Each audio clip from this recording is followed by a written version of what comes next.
The UK government is breaking its own rules about arms exports by continuing to sell weapons or to allow companies to export weapons to Israel, given the ongoing genocide in Gaza. On a day-by-day basis, every day that the government sat on that legal advice, more Palestinians were being killed. How long did they sit on that judgment? The UK government says for the first time that there is a clear risk that UK-supplied weapons might be misused by Israel in Gaza.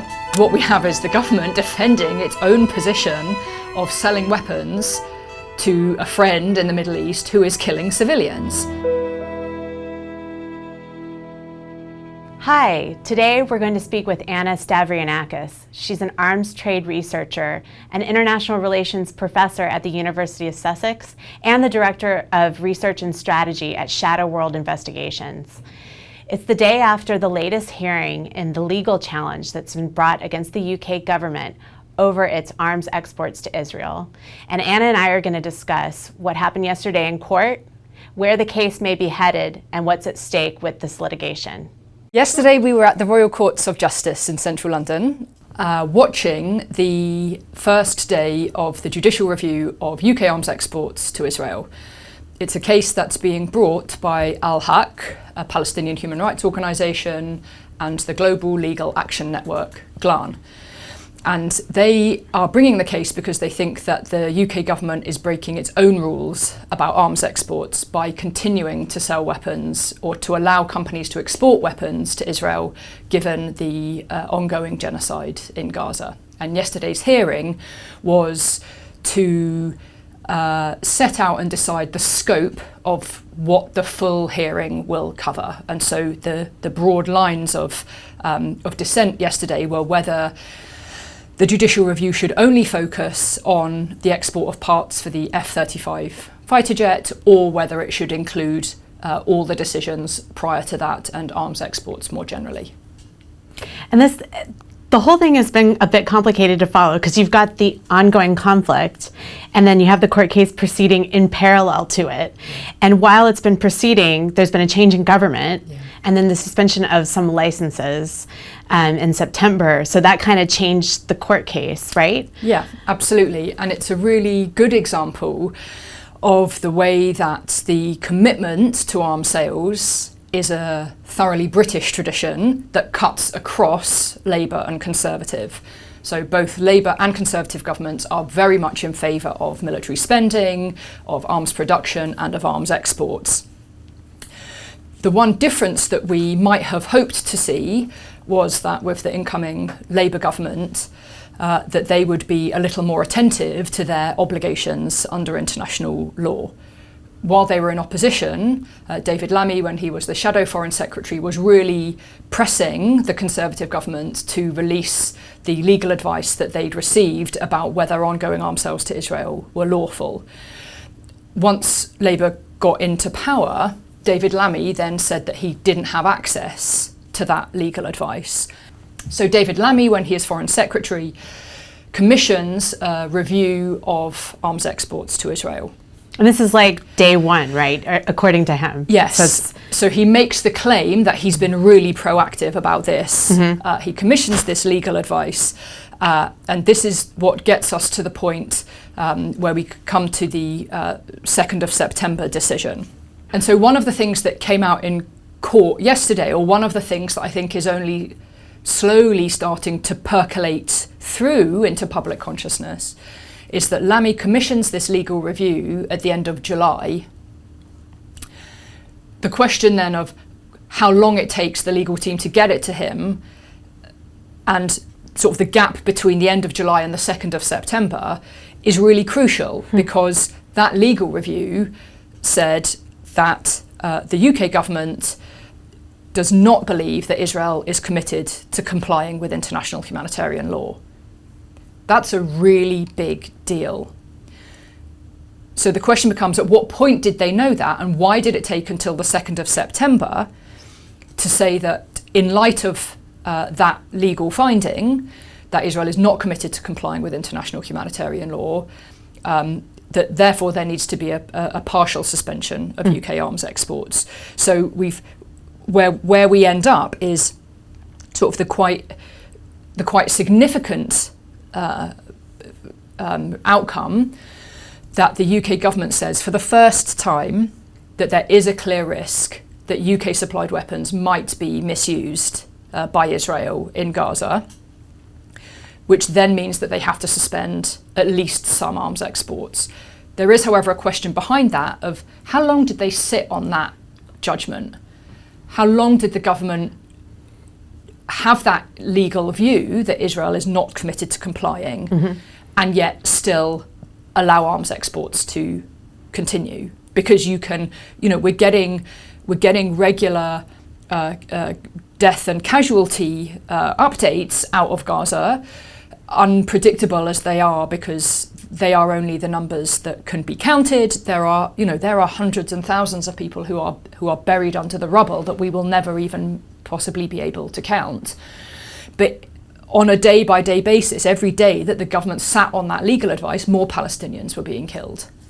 And let's just rewind a little bit. What would the government have been doing during those, I guess it's about roughly 6 weeks?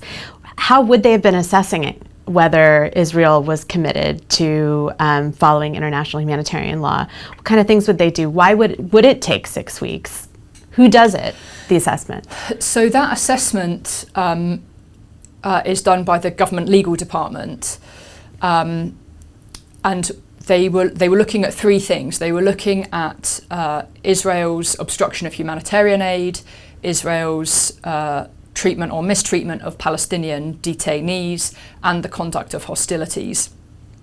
Now, quite interestingly, they found that on the first two of those things, Israel is not complying with international law and is not committed to complying. But they said that they couldn't make any determination on the last part, which, on the one hand, I find frankly totally nuts, because we have enough publicly available evidence, I think, to give quite a clear steer that even in the conduct of hostilities, Israel is not obeying the fundamental principles of humanitarian law, of distinction, of proportionality, and so on.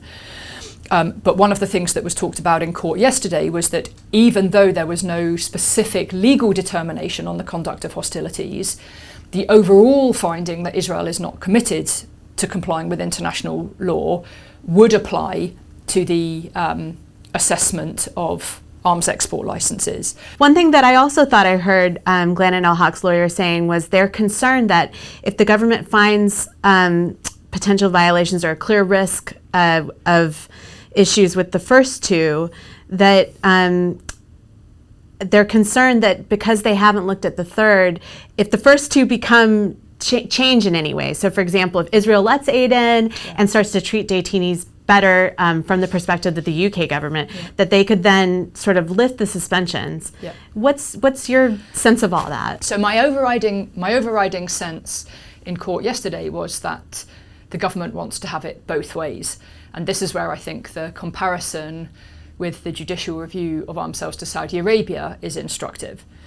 So in court yesterday, we heard that the UK government has been finding it hard to make an assessment about the conduct of hostilities, in part because they're not getting a lot of information from Israel. What we heard in the judicial review of arms sales to Saudi Arabia was that one of the reasons the government could be confident in its own position was because Saudi Arabia was supplying them with lots of information. And in both cases, what we have is the government defending its own position of selling weapons to a friend in the Middle East who is killing civilians.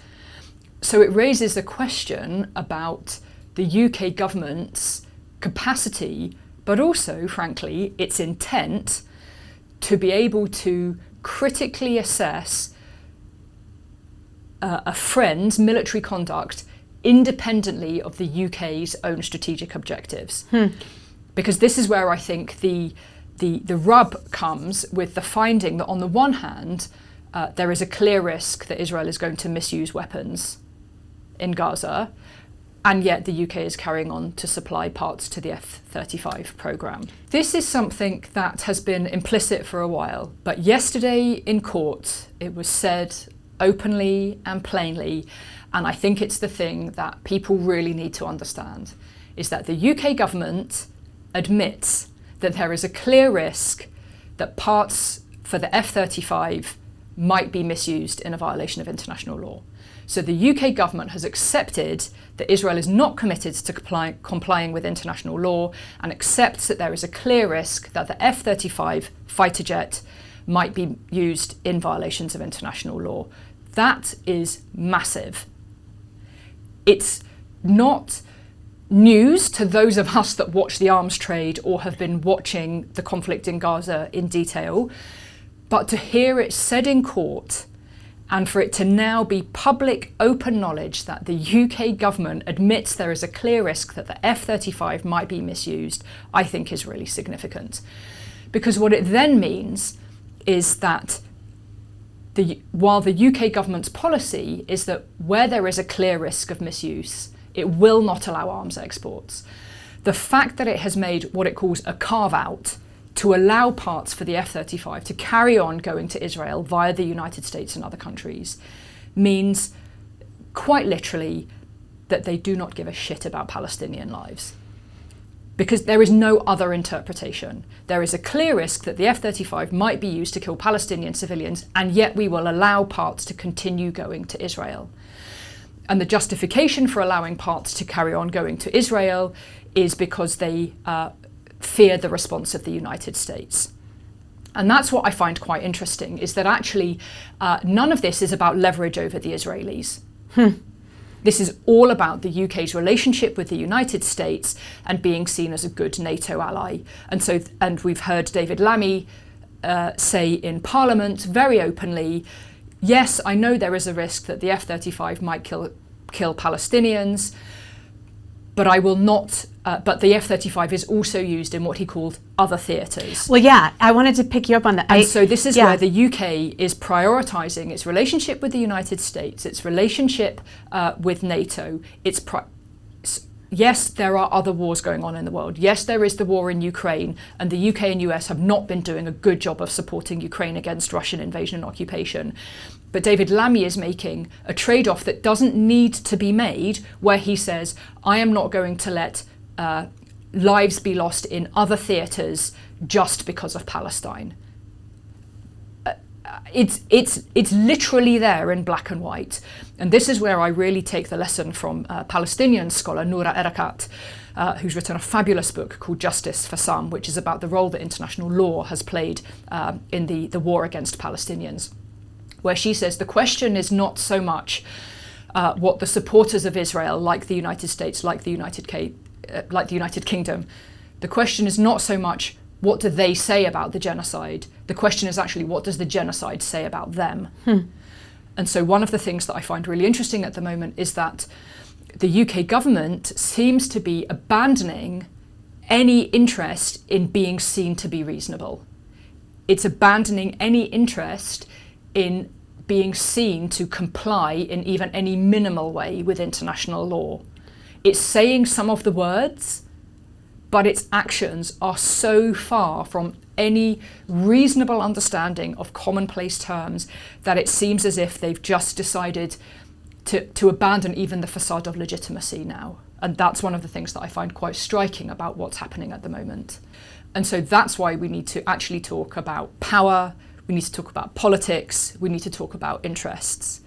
Because the UK government is saying, on the one hand, yes, there is a clear risk that UK supplied weapons might be misused in Gaza.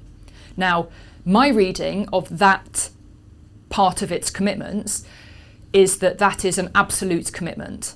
Once the clear risk threshold has been passed, UK policy is that it will not supply weapons. There was some talk in court yesterday about whether that clear risk might be calibrated in some way, as in, was it very clear or was it only a little bit clear? Now, to my mind, that doesn't come into it once the threshold of clear risk has been passed. It can come into play before that, because the government has historically said we won't refuse weapons licenses just on a theoretical risk. It has to be a clear risk. But once you've passed that clear risk threshold, you don't then mess around with, well, it passed it by this much, or it just scraped past. Right. The policy is clear. It's a pass the post situation. Exactly. Yeah, yeah. But what we saw in court, and what we're starting to see from some of the documentation that is coming out, is that clear risk assessment that the Foreign Secretary passes on to the Secretary of State for International Trade was then weighed against input from the Defence Secretary. And the Defence Secretary said, we cannot stop supplying parts for the F-35 programme because of our wider defence interests. Peace and security, participation in the global F-35 programme, relations with the United States and with NATO. Now, things that I will be interested to see how they play out in court include how legally that balance between the defence and security arguments weigh up against the international law obligations elements. Because there are a couple of things that I think can be mobilised in different ways. So one is that the way in which the arms export licensing criteria are written, they were updated at the end of 2021. And we're talking about the SELC here, right? These are the SELC. The Strategic Export Licensing Criteria, okay. Yes, so the UK government has a set of rules about its that govern its arms exports, called the Strategic Export Licensing Criteria. There are 8 criteria, and they were updated in December 2021. They were updated ostensibly to take account of Britain's departure from the European Union. However, what they also did was change some of the wording to give the government even more latitude, even more wiggle room. So, for example, they inserted into some of the criteria the phrase, if it determines. So what that means in relation to the stuff that we're talking about now is that instead of it just being the government will not license exports if there is a clear risk they might be misused in violations of international law, the criteria now read the government will not issue an export license if it determines that there is a clear risk that they might be misused. Now, I read that as a direct outcome of the judicial review against arms exports to Saudi Arabia. Okay. That the government wanted to protect its freedom of manoeuvre, that the government as the executive has the sole authority to make these decisions, and it's not up to those naughty campaigners and activists and lawyers to bring these cases against the government. So it's arrogating even more power to itself to make those decisions. There used to be a few lines in the old version of the criteria that said that the government can take into account wider security, economic and political interests, but not at the expense of the 8 criteria. Got it. That line has now gone. What's been inserted into the criteria is this phrase that the criteria are binding on the government except for specific cases of specific measures as may be announced to Parliament from time to time. Which, as I read it, is basically code for we'll abide by these criteria up until the point that we don't want to. And that appears to be, although it wasn't said in court yesterday, I'm assuming it will come out in the judicial review, that appears to be what the government is relying on to say that even though there's a clear risk, we still think that participation in the F-35 programme is important. This is a specific case of a specific measure that sort of mitigates against that. Is there any check on the government saying there are some cases where we're just going to decide that our reason to sell overrides the criteria? Other than the court, is there any check? It's been raised in Parliament. I think it was by Zara Sultana and and supported by the group of independent MPs who have told us that this is the first time that clause is being relied on. So it's legally untested, And that's why I think what happens now will be significant, because it will tell us what legal weight it holds. So the two checks on that one would be legal, is the courts, and the other would be political, and that will be Parliament. And again, I think this is another really good example of how power operates, that we must not think of the law as being outside of power, or being separate from power and being separate from politics with a small p, because if the courts allow the government to use that sort of argument, it's basically giving them untrammeled power to export whatever they want to whoever they want, as long as they then tell Parliament, in which case, what is the point of having these rules? What we're seeing already is really utter subservience to the United States. The willingness to go against your own rules that say that you won't allow arms exports where there's a clear risk of their misuse, because you don't want to jeopardize your relationship with the United States, we'll go in one of two directions. Either the government will continue to go along with that no matter what the Trump administration does, or they will start to try and use some of their supposed leverage, some of their supposed special relationship with the United States to actually generate some influence over what the United States does. Because there was a moment under the Biden administration where all of this is in the context really of unwavering US and UK support for Israel, and we have to bear that in mind. This has all been utterly terrible for the Palestinians. There was, however, a moment where there was the possibility that the Biden administration might start to delay.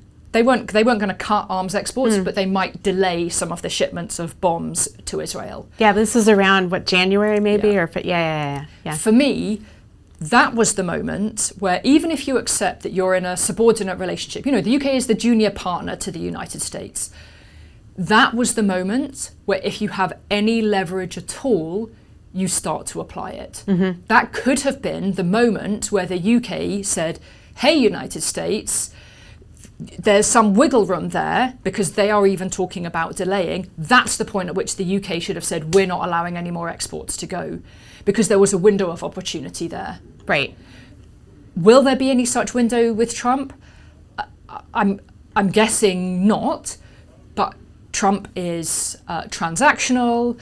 The question of whether he wants to throw his lot in with the Israelis, or whether he wants to throw his lot in with the Emiratis and the Saudis, and whether the Saudis, who have, very belatedly been making some slightly more pro-Palestinian noises about the importance of a political settlement here.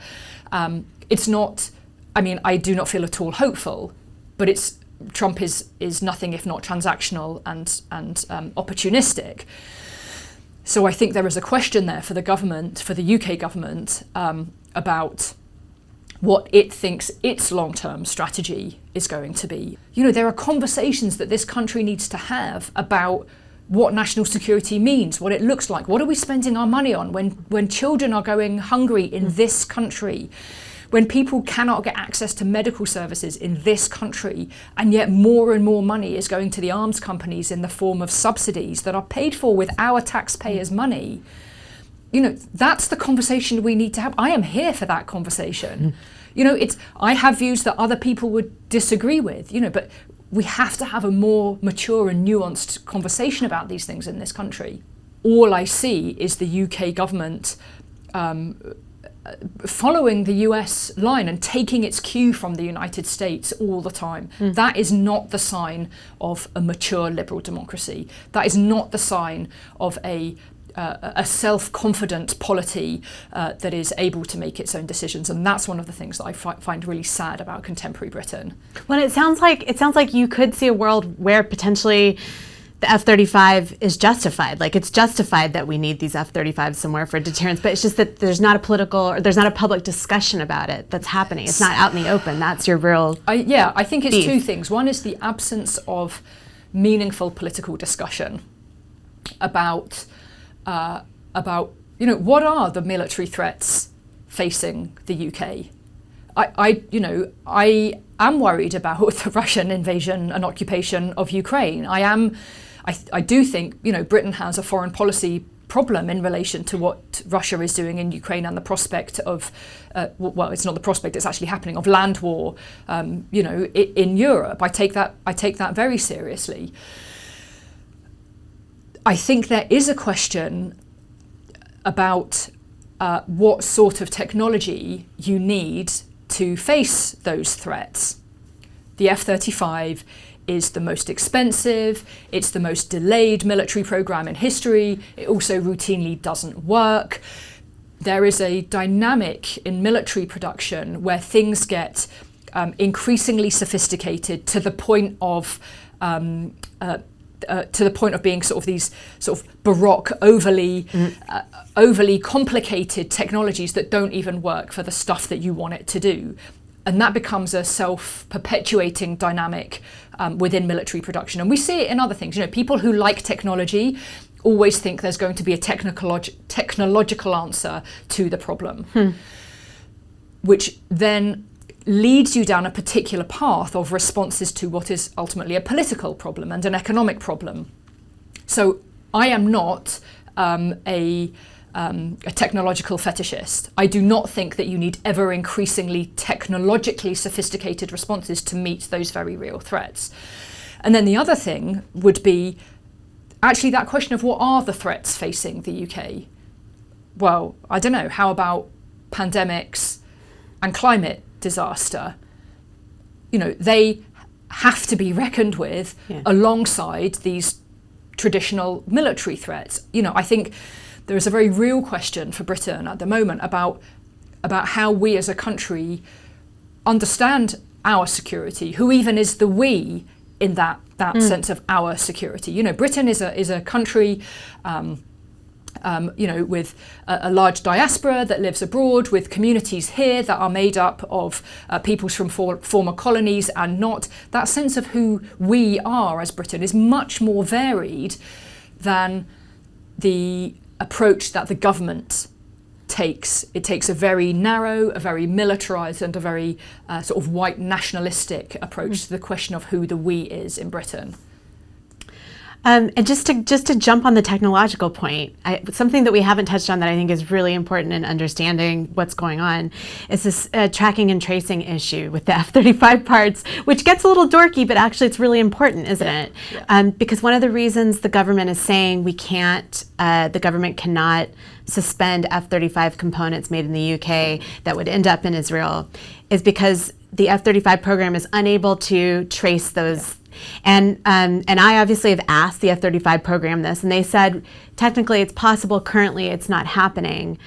What do you make of all of that? It seems like there's this really highly technological fighter jet, and yet is it possible that tracking and tracing could be put into place and then there wouldn't be this whole issue of grounding F-35s in other theaters of conflict? Yeah, I'm really glad you've asked that, and this is one of the many topics on which I've been so grateful for the investigative work that you've been doing, because you're one of the very few journalists who's actually paying detailed attention to this. So what we've seen is that the F-35 program, which is an international collaboration with a bunch of partner countries, including countries like Canada, Denmark, and so on, but led and really controlled by the United States. So the F-35 is this international collaboration that has what's called something like a global spare parts pool. And so the companies that are dotted around different sites of the partner countries, they make their parts that go to this pool of spare parts that then get farmed out to the different countries that want to buy F-35s. And the F-35, when it's used in combat, as Israel is doing in Gaza, they need a really substantial amount of repairs. These are they're being placed under very, very high demand, under a lot of pressure and tension as they're using this equipment, and so they need to replace parts quite often. Yeah, I was told for every hour in the air, 3 hours maintenance. Well, yeah. There we go. So it could be the other way around, but I think it was 1 to 3. I think it is that way around. They're getting through parts really, really quickly. So there's this global pool of spare parts. And what I learned this from you, what the US government and Lockheed Martin, which is the leading company in charge of that program, they both say that they do not have a way of tracking where the spare parts are going to. Yeah, currently. I find this interesting in a couple of different ways. One is that it speaks to the very sort of the convenient deniability that the government and the industry play with. So the government says, well, that's not our responsibility, that's for industry to do. And the industry says, well, that's not for us to do. If the government told us to do it, we would do it. We see that all the time in arms export controversies in countries like the US and the UK. We see the government saying, well, that's a commercial issue. And we say the company saying that's a legal or a government issue. So it's this kind of mutual deniability of responsibility. So that's kind of the political setup of them both denying responsibility for doing it. Beyond that, I find it laughable that there is no system for tracking where the parts come from and where they go to. Because let's just say that the US, for its own F-35s, got a batch of faulty spare parts. Do they not want to know where they came from? Do they not want to issue a stern warning to the company that made them, ask for compensation because they're putting American servicemen's lives at risk? The idea that they wouldn't want to track those parts, or the idea that they aren't able to track those parts, where, I don't know, like, how about you just ask Amazon or IKEA or any other company with a global presence how they do it? I find it laughable to the point where it makes me suspicious, and therefore, why don't they want to? I think we need to ask questions about why it is that there is no such tracking mechanism. Yeah. Was that, and this hopefully will be something that the legal case will find out, or at least allow us to ask more questions about, is, was this something that was expressly agreed? Was it an oversight? Last thing that I kind of really wanted to ask you about, because you saw the Saudi judicial review, the Saudi arms, one thing that I kind of don't really fully understand, or maybe I just haven't wrapped my head around, is how long these court cases take. I'm speculating here, but I'm wondering if by the time this is resolved in the court, this current judicial review, the war in Gaza and Lebanon will be over already. Like, how do you square that? What happened with the CAT and the Saudi arms case with that question? And I don't know. How do you square all of that in your mind? I think it means we need to ask questions about what work the law is doing. What is the purpose of a judicial review? Is it to stop weapons reaching Israel right now? No, because the law simply doesn't work fast enough to be able to make that happen. Is it about accountability for what will become past abuses? Potentially. Is it about setting precedents for future conflicts? Possibly. And I think that's where the comparison with the Saudi judicial review is quite interesting, possibly sobering. So to talk a little bit about the Saudi case, Campaign Against Arms Trade took the UK government to court in 2016. because it was supplying weapons to the Saudi-led coalition that was intervening in the war in Yemen, and in doing so, in particular through airstrikes, but also through a siege and through blockade, was contributing to a vast number of civilian deaths. And so Campaign Against Arms Trade said that the government was not properly implementing its own obligations under Criterion 2, the same one that we've been talking about in relation to Israel. And this is the one where if there is a clear risk that UK-made arms could be used in the serious violation of international humanitarian law, you do not export, or license for export. That's the one. Okay, that's Criterion 2. That's Criterion 2. Okay. So Campaign Against Arms Trade, CAT, took the government to court in 2016. Initially, the High Court found in favour of the government. And they said that UK arms export policy was lawful because it was legally rational. So one thing to be really clear about is that a judicial review is only about quite a narrow question of legal rationality. It's not about whether the decision that the government came to was a good idea or whether anyone liked it. It's, was it defensible in narrowly legal terms, i.e. have they done the process right as set out in their policy? So the High Court found that because there was a lot of process, the outcome of that process is irrelevant. They had process and they did a lot of process, therefore they followed the policy properly, and it's just that CAT didn't like the outcome. Right, okay. What I observed in that was a quite extreme deference of the judiciary, of the court system, to the executive, to the government. That it took the position of, it's not our job as a judiciary to comment on what the government is doing.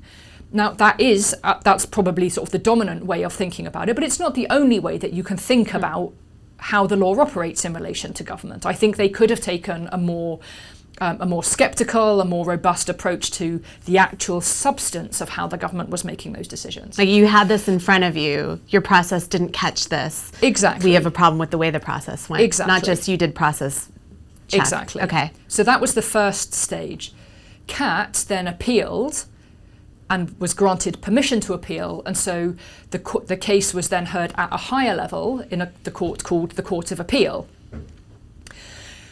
And in June 2019, that court found in CAT's favour and found that the government's arms export policy towards Saudi Arabia was unlawful because they hadn't done the process properly, because they hadn't assessed, in trying to figure out whether there is a clear risk, they hadn't paid enough attention to whether there was a pattern of past violations. So the question of risk is future looking, it's forward looking.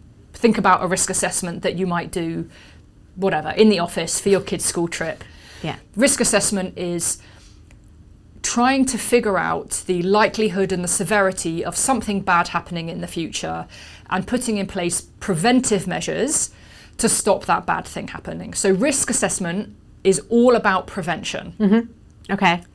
We have a whole thing in this country called Prevent.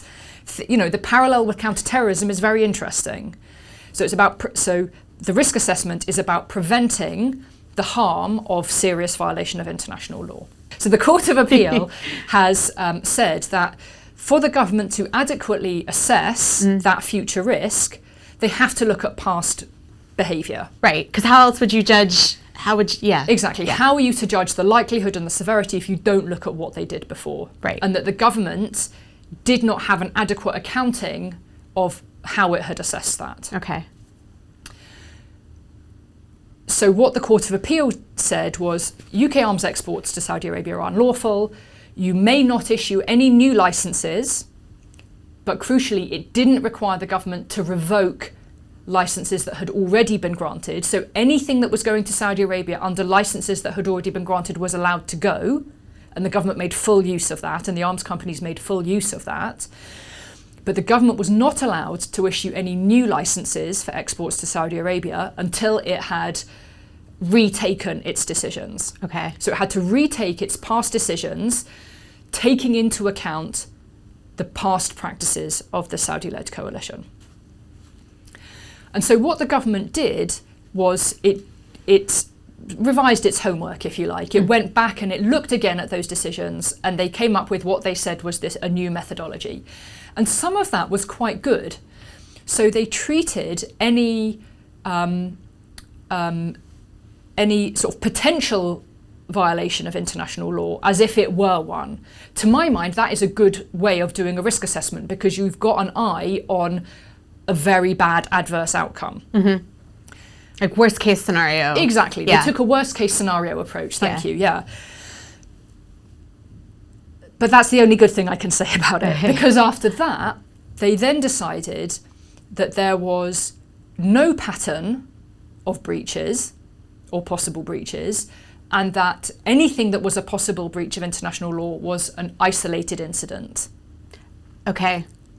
So they're saying maybe Saudi Arabia might have committed some breaches of international law, but there weren't enough of them in a pattern to suggest that there is a systematic problem here. To be able to then do a risk. Exactly. So they said there is still no clear risk. Okay. Therefore, all our decisions in the past were fine, and now we can resume licensing. And the court couldn't say anything about that, because the only instruction they'd given them was that you need to retake your decisions. So we then have the resumption of arms export licensing to Saudi Arabia, and the government saying, see, we went through court, we redid our decisions, and now what we're doing is legally fine. Campaign Against Arms Trade then tried to take another case of judicial review, saying that even that revised process is clearly inadequate because you're still allowing arms sales to go to Saudi Arabia. And CAT took a case to court in 2020, and the case was heard in the High Court. And on each of the grounds that CAT was trying to bring the case, the High Court ruled in the government's favour and threw the case out. So I think litigation, taking governments and companies to court, is one of the tools in the activist toolbox. I also think that there are other forms of pursuing justice and accountability that we need to remember, that we need to also pay attention to, that we also need to support. So in the UK in particular, I think the position that the incoming Labour government was forced into, of commissioning new legal advice, of concluding that Israel isn't committed, that there is a clear risk, and this partial suspension of arms exports, completely inadequate as it is, those moves only came about as a result of sustained mass public pressure and a general election in which we now have a number of independent MPs who are elected on a pro-Gaza platform, and also as a result of direct action. So we have specific groups like Palestine Action, who have been shutting down Elbit factories. Elbit is Israel's largest arms company, who have factories in the United Kingdom. Palestine Action have been occupying, physically damaging Elbit factories, and also Barclays bank branches, because Barclays provide financial support to the arms trade and to Elbit. That direct action has led to Barclays withdrawing its financial support for Elbit. It has led to a number of Elbit factories in the UK being shut down. We are seeing a direct intervention there at the site of production of weapons, at the sites of the financial support without which the arms trade couldn't continue. We're also seeing dock worker action at ports around the world, where when parts are being shipped from producing countries to Israel, we're seeing dock workers refuse to allow ships to dock, and that's happening around the world, from Namibia to South Africa to European ports, and those are interventions at the sites of circulation. Right. So we've had direct action against the production at the factories, we've got direct action against the circulation of weapons at the shipping points, we've got direct public pressure on our elected representatives in the form of mass political pressure. We've got changes to Parliament. We've got MPs elected directly on a pro-Gaza platform. All of those, they are, they're not unrelated to the law, but they're not primarily legal strategies. Right, And totally different terrains, I other think terrains. it's taking a holistic understanding that really centers the question of power. What are the power dynamics of what is happening in Palestine, and where can those people of good conscience around the world take action to try to, at the very least, rein in the powerful and operate in pursuit of justice, and to make space for the demands that are being made by Palestinians themselves. You know, that is what is crucial in all of this. A lot of the direct action of the past year has taken place in response to the Palestinian call for an end to military cooperation with Israel, right? I think we could talk forever. Clearly we could talk forever about this, but I think we should probably end it there, just because, well, we should do more of this. So let's leave some space for more conversation. Let's do that. Thank you so much, Thank you. Anna. I love speaking with you. You too, likewise.